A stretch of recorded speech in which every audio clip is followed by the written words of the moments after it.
Eden by OBsessmuch. Read by SsjDeBusk. I don't own Harry Potter or Eden. Harry Potter is owned and written by J.K. Rowling and the WB, and Eden is written by OBsessmuch on fanfiction.net. This chapter is really gross. I'm going to give you that disclaimer right now. We're backtracking a little bit. I'm not backtracking in the Lucius and Hermione department, but backtracking to the graphic bullshit that we thought we were all over, but we aren't. And yeah, just prepare yourself for that. It's not going to get good. I mean, it is. It's actually, I don't know. Lucius is going a little crazy in his own way. He's just freaking the fuck out. We'll put it that way. He really is. I mean, he really is. Like, he's not okay. But I don't know. The thing. Okay. When it happens, and you'll know, and I'll say something. Okay. So I'll add the comment later. Not now. I don't want to spoil anything. Chapter 28, Family. So misleading. It is the eve of St. George's Day. Do you not know that tonight, when the clock strikes midnight, all the evil things in the world will have full sway? Bram Stoker, Dracula. And so things go back to normal, whatever normal can be. Every day it's the same routine. I wake up, I take a bath, I get dressed, and then I wait for Lucius to come and fetch me and take me downstairs to do my chores. And there are differences to how it used to be. He never touches me these days. He just uses his wand as a threatening device to make me do as I'm told. And he barely speaks to me either, apart from when it's absolutely necessary. And then I do my chores, and I do them alone. And for some reason I haven't been allowed to see Ron ever since that night when the pair of us first kissed each other. I'm almost glad. Guilt eats away at me whenever I think about the fact that within 24 hours of kissing Ron, I'd slept with Lucius. The first thing I've got. He's the best thing I've got in my life, and I betrayed him in the worst way possible. But still, I'm worried about him. It's been days since I've seen him. I've tried to ask Lucius where he was, if he was all right. But I just received a snappy answer. He's fine, I'm glad. You needn't concern yourself over him. And when I ask him again, he tries to push him on. And tried to push him on why I wasn't. Oh, okay.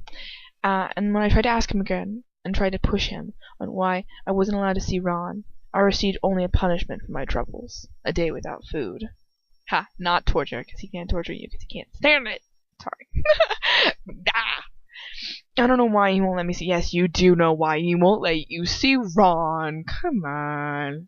Sorry. I don't know why he won't let me see Ron. I can only guess. When it comes to Lucius and his motives, all I can do is guess. All I can ever do is guess, excuse me. Ever is in there. I lie in bed one night, staring up at the ceiling I can't see. I can't sleep, and there's nothing. But that's nothing new these days. Sleep is proving elusive to me. I think I can still smell him on my sheets. The worst thing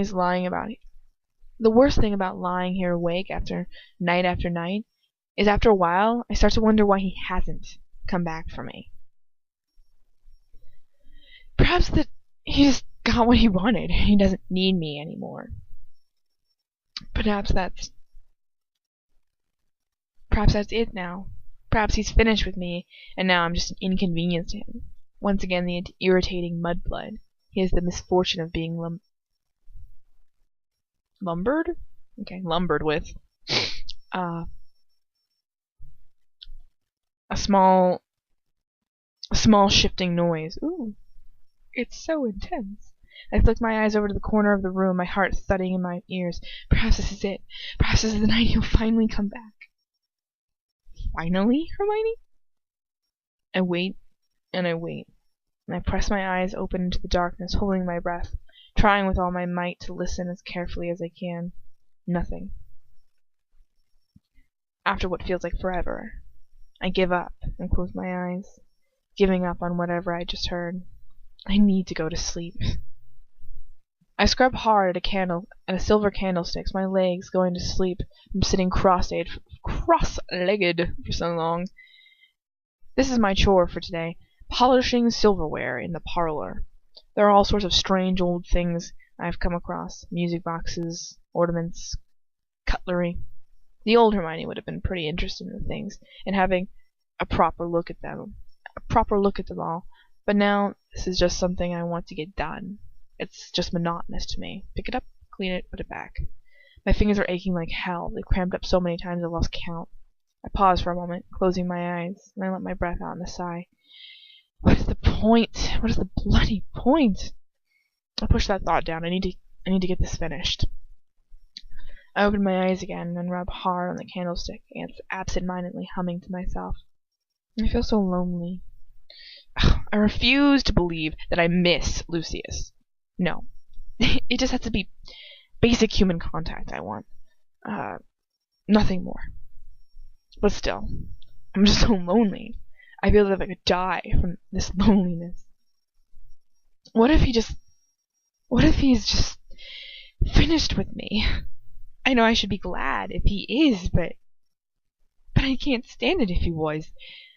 I couldn't stand it if he continued to be the center of my world while he forgot all about me. I sigh, putting a candlestick down on the floor for a moment as I stretch my arms to either side of me, ceasing to ease the tension in my back. I freeze. The door was closed. Lucius is standing there, just staring at me. He doesn't look away, and he sees I've noticed him. I hurriedly lower my head and start polished again, trying desperately to ignore him. But he can never be ignored. I wish he'd go away. You can stop that now, he says coldly. You will finish with your chores today. I freeze, and without looking up at him, I put the candlestick down and carefully on the floor. He takes a few steps toward me. Stand up, he says curtly. I quickly do as he says, nervously tugging at the skirt of my robes. I force myself to look up into his face. There's no expression there at all. You need to come with me now, he says shortly. There's something I want you to see. I just stare at him, my breathing coming shallow bursts. Why? I dare to ask. One of his eyebrows raises in fraction? One of his eyebrows raises a fraction. You will understand, surely, he says quietly. He reaches out, but pauses before his hand touches mine. For a moment we just stand there still, his hand suspended in midair, as if he could hardly bear to reach over the gulf of space between us and touch me. A muscle twitches in his jaw, and he forces himself to grip on at my wrist. His fingers clamping around it. I just remembered the end of this chapter. Oh, okay. Sorry. I'm okay. He pulls a small, familiar key out of his robes and calls out in a low, clear voice. The cellar. We're pressed into the dark void with no air and space, but all I can do is think, no, not that cellar anymore, but the cellar. We emerge in a small room made entirely of stone, filled with a tiny red light. I remember this horrible room. How could I ever forget? His hand drops abruptly from mine. He doesn't want to touch me, as he said once, any more than he has to. And it seems he reverted back to his old rules again. It takes me a moment to register we're not alone in here. Draco is leaning against the wall next to us. He's glaring at me, his gray eyes full of suspicion and hate, and suddenly I think that Lucius is too optimistic to allowing his son to keep his memories of that evening when Bellatrix slashed my wrists. Well, isn't this a merry gathering? Lucius drawls. I turn around quickly to see that he wasn't talking to his son. He's talking to Avery, who wears a small, cold smile on his lips. And just next to Avery stands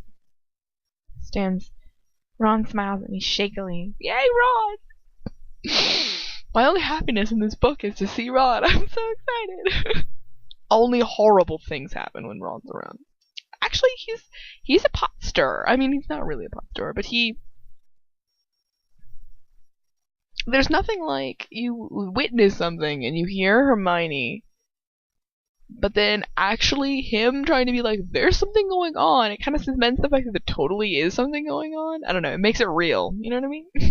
And then she's all like, oh, well, that's not happening. It's like, you know it's a lie. And when you lie, you're basically saying that you know that there is something going on. You know what I mean? She's lying all the time. And now they've actually had sex. This is the first thing where they're all together and he's actually done what they're actually accusing him of doing. It's exciting. Ron smiles at me shakily from where he stands next to Avery. His tentative, reassuring smile telling me not to worry, and hopefully everything will be fine as long as we've got each other here to help one another through whatever they've got planned. But it's a smile I just can't return. I try my hardest, I really do, but how can I return such an innocent, beautiful gesture? Ron frowns and walks over to me, holding out his hand. Hermione, are you alright? He's going to touch me, to try to comfort me, but I can't. How can I tell him? How can I let him, after what I've done? How can I? I step back from him involuntarily, the look of hurt in his eyes breaking my heart, forcing guilt and love and pain down my throat in a way I wouldn't have thought possible. What's the matter? He whispers. She's fine, Weasley. Lucius says coldly. Brought her to see the show, Lucius. Avery asks. His high music is low. His high and low. It's really low because I don't care. His low musical voice sending shivers down my spine. I went too far. No. She's fine, Weasley. Sorry. He's like, what's the matter? She's fine. Don't answer that. Anyways. Ron's face colors up as he turns from me to face both Lucius and Avery. What show? He asks exasperatingly. What are you talking about? A smile raises onto the lips of all three Death Eaters. Do you really want to know why? Draco sneers. Yes, I really want to know why, Ron retorts. Lucius raises an eyebrow. I presume you know why we are keeping you prisoner, he asks quietly. You know the reason why we did not kill you as soon as you had provided us with the information we needed from you. Ron sucks in his breath. I can't breathe for fear. Oh God, no, please don't tell me that the Weasleys have betrayed the Death Eaters. If they have, then Ron can't die. He just can't. I need him. I slip my hand into Ron's, gripping at it. He returns hold onto my hand. So tightly I feel the blood is being cut off from my fingers. Lucius's gaze slips down to our hands for a moment before he flicks his back up to Ron's face. I see that you do remember. But it seems that your parents do not share your excellent memory. You like what I did there, where he hesitated in his words because he was trying to get composure? That's hardcore. That's adding stuff through words. Anyways, he drawled, malice creeping onto his words. We have not asked. We have not asked for much of them so far. A little information there, a little errand here. But yesterday we asked them to do something that apparently did not sit too well with them. In fact, they begged us not to make them do it. A long silence spreads out. Ron's breathing is shallow. We can hear it. What did you ask them to do? Ron whispers. That is none of your concern, Lucius says coldly. What matters is that they refused our orders, although they know what could lie in store for you should they refuse us. Isn't parental love touching? I close my eyes. I feel feeling Ron's pain in that jibe. I grip tighter at his hand before I force myself to open my eyes again. I look at Ron. His face is has lost all its color. That doesn't mean they don't love you, I whisper. I didn't say they refused to do it. It just sounds as if they're reluctant to do something. What's it to do with you, Granger? Draco snaps, and closes my mouth. Ron looks up at me and nods, his lips in a thin line. We believe that it is necessary